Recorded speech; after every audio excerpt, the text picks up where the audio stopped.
Hi, my name is Erica Armelino. I have been at Wellspring for about a year and a half, and I am a senior at Coastal Carolina University. I first came to Wellspring through a professor at my university. It was my junior year of college. I recently changed majors, and the first class I had was public health, and it was Professor Lowry. And I remember the exact day perfectly. It was the week of school, and we were just kind of getting to know each other. She pulled up a PowerPoint, and it said, "Everything you need to know about me." And it went with her husband, her kids, her elderberry business, everything you need to know. But the one thing that I noticed was Wellspring Church in the right-hand corner. Everything she said about Wellspring, with welcoming arms, smiling faces, hugging people, as soon as I walked in, I just saw everybody's smile, and just like the energy was just amazing in this church. And that following Sunday, I actually went to church, and as I was walking up to the door, somebody hugged me. I don't remember who, and they just had the biggest smile on their face, just welcoming arms. And as soon as that happened, I fell in love with Wellspring. My name is Jessica Lowry. I'm the founder and CEO of The Power of Elderberries, and this month I celebrate attending Wellspring for 10 years. I was a lecturer at Coastal Carolina University for 10 years, and I created a safe place in my classroom solely off the purpose of my own experience as a college student and how I could relate to my students in that way. So I can remember every day driving to school, getting ready to teach. I would actually pray on my way to school, and I would ask God to give me the words to speak to my students that day. I would listen to worship music on K-Love. I would listen to encourage stories on my way to school. And I opened my class many times with having my students journal. I would have questions to prompt them to write about, and during that time, I would play worship music really softly while they were journaling. Sometimes I would share stories that I heard on the radio within that morning. I actually shared a PowerPoint slide the first day of class, just introducing myself as a person, my hobbies, what I enjoyed doing, where I was from. And in that PowerPoint slide, I also had that I love my church. And it was actually the first day of class that I openly shared that I attended Wellspring, that I absolutely love my church, and I welcomed anyone to attend with me whenever they felt that they wanted to.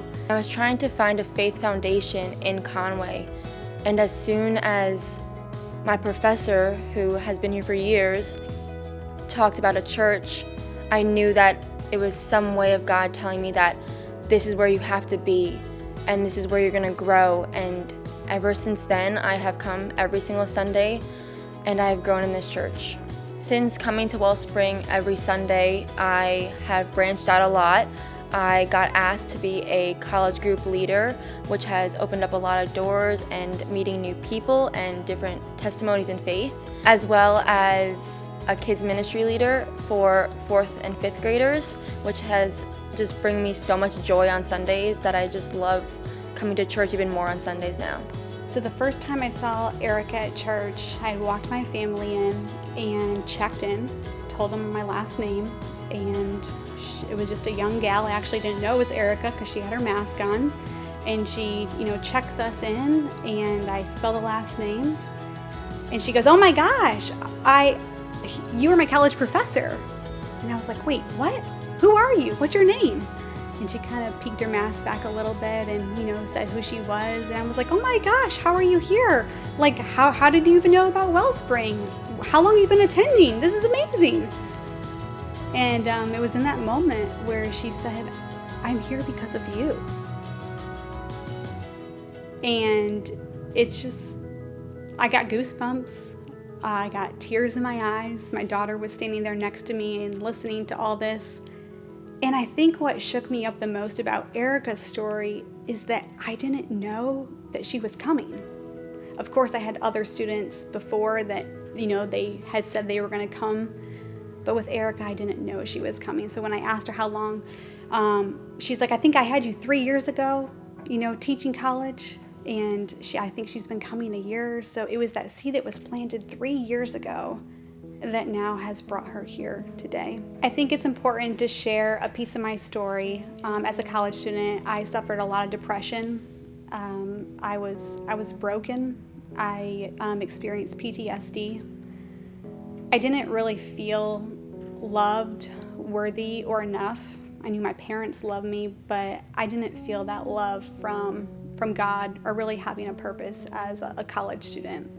I can remember talking about mental health and depression and writing those words on the board. You are loved, you are worthy, you are enough. And if there was one thing I wanted my students to walk away out of that classroom feeling, it was those 3 words. And whether the seed was planted through doing different things like that, it's amazing. Just, if they were able to come. I seriously would not be where I am within Wellspring Church without Professor Lowry putting Wellspring Church on her PowerPoint that day.